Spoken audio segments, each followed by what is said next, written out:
સુરત શહેરમાં છેલ્લા 2 દિવસથી વરસતા વરસાદે સુરત મહાનગરપાલિકાના ભારતીય જનતા પાર્ટીના ભ્રષ્ટ શાસનની પોલ ઉગાડી પાડી છે અને વહીવટી તંત્રના ખૂબ મોટા દાવા હતા કે પ્રી મોન્સૂન કામગીરી ખૂબ સારી રીતે થઈ છે,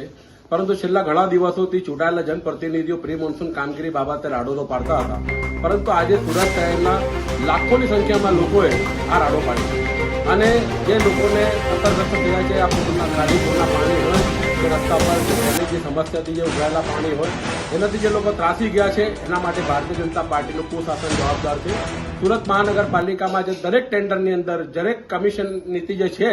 ભારતીય જનતા પાર્ટીના શાસકોની, એ શાસકોની નીતિ અને અધિકારીઓની બેદરકારીના પરિણામે આજે સુરતના લાખો લોકોને આ સતત વરસતા વરસાદના પાણીની અંદર ઘણું બધું મુશ્કેલીને વેઠવી પડી છે.